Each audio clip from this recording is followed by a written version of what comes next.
Hello everyone, welcome back to Reload Revelation, the show where we break down some gear, talk about the news, and overall, have a good time. I'm your host, Ryan Souls, and thank you so much again for tuning in. If you like this content, do me a favor. Subscribe, ring that bell for notifications, and as always, let's get down into it. But first, an important milestone. Well, important to me.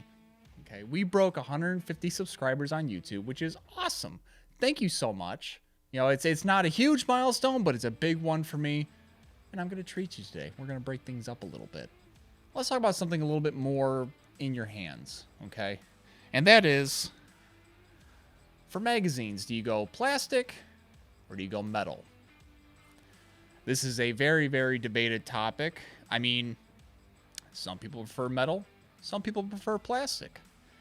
There's pros and cons to each. One is, like, for plastic, you know, it's plastic. It's lighter. You get, some people think there's more durability in it. This one is a PMag, which is like a standard for people in the AR-15 community. But this is a standard 30-round GI mag, which is what people have used ever since before PMags came out. Overall, I would have to say that this has definitely got a lot more substance to it, where, you know, if you're actually, yeah, let me go grab a rifle. That's better. All right, so we'll show clear. Just make sure nothing is in there, nothing in the mag well, and no rounds in these magazines.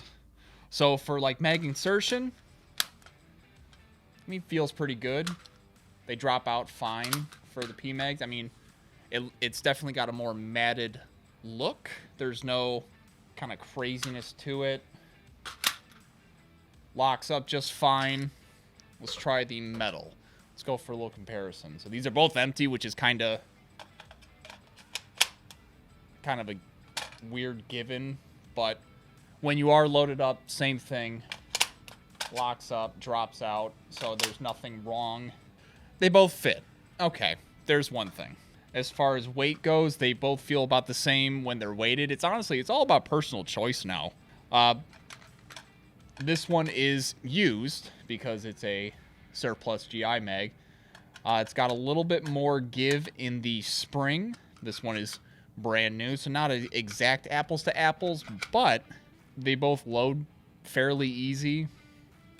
As far as there's no, like, a lot of PMags will have a see-through window on the back to see how many rounds you have. This one does not. This one is a generation back. But never really saw a point in it. I mean, I've always rocked the metal mags. This is my first ever PMag, which was gifted by a friend. Again, thank you. Yeah, it's a magazine. Hold your rounds. There's not much to it. With the plastic ones, though, they do seem easier to take apart than the metal ones, just because they're a little bit newer in manufacturing. I like the fact that this one is labeled as 5.56 on the side rather than on the bottom, because on these, it's really hard to see where it would even say it, if it says it at all, which I'm looking at it right now. I mean, some of them do, some of them don't, but I mean, if you're only shooting 5.56, you're not, you know, swapping out your 300 blackout rounds for that and, you know, exploding your barrel. You should be fine. When it comes to, like, the overall, which do you prefer, it's all up to you. I like the look of a metal mag myself. Plus, it just gives a little bit different look to it. But if you want to go full modern, not a little taste of history, a PMag would work just fine. Mag flip. It turns out that Remington, the company that makes, you know, the Remington shotguns and other rifles and stuff like that, is moving out of New York. After 150 plus years of being in the state of New York, they are finally calling it quits because of the current climate, political-wise, in New York. Now, what does that say for the average New York person? Get out. No, I'm kidding. If you can leave, leave, because a lot of, I mean, this is what we saw in California, going to Texas, same thing. People are coming from New York and getting out of New York because they just can't handle it anymore. There are too many problems that you and I both see as potential problems when it comes to owning a firearm in the state of New York. There's so many laws that prohibit you from doing this. You don't know whether or not you're going to become a criminal overnight. And again, they're not the first ones to do this, nor will they be the last to move out of their original locations. I mean, with Smith & Wesson moving from Massachusetts to Tennessee, there's Colt from Connecticut to Texas, even though, let's be real, Colt's a little lackluster right now, but I'm praying for them. It's really unfortunate to see the fact that so many people are for this, as well as against. But they're for getting these people out of their cities. And it's sad. Because you may not like what they produce, which, hey, you can use your First Amendment right. That's fine. But the history that goes beyond all that stuff there, like, you know, in Detroit, we're known for making cars. And those cars built up Detroit until they decided to outsource, and they moved out of Detroit, and look what happened. It's in shambles. So you're taking a company that built up that city, especially with firearms and all that, and you're willingly let them move out, not even going to discuss anything, just, yeah, yo, bye. You know, don't let the door hit you in the butt. It's disappointing, to say the least. But with their new endeavor, I hope that they have great success when going to Georgia. So hopefully, maybe Georgia sees an uptick. As far as the second story goes, the first ever person was charged due to the unsafe storage law in our beautiful state of Michigan, otherwise known as the People's Republic of Michigan. He left out his firearms, and his daughter got hurt. His daughter is in critical care at this moment. And the funny thing about this is that Michael Tolbert was already a convicted felon. As we've talked about prior, felons are not allowed by law to possess firearms. So, like, once you become a convicted felon, you have to relinquish that right until maybe you get an appeal in court. So he was already breaking the law as is. 4 counts of felony with a firearm, lying to a police officer in a violent crime investigation, and this was before the whole storage debacle even came into the question. He was already facing charges of a past crime, and now he's here, and his daughter is in the hospital because of gross negligence. And mind you, wasn't supposed to happen to begin with. With people pulling out the big subs on this milestone of a YouTube career, we got to pull out a big gun. I got a little special treat for you. Not only is this a beautiful piece of history, and it's more modern history, to say the least, a prized possession of what I have for you. So, bear with me, because this is rather heavy. This is the M60.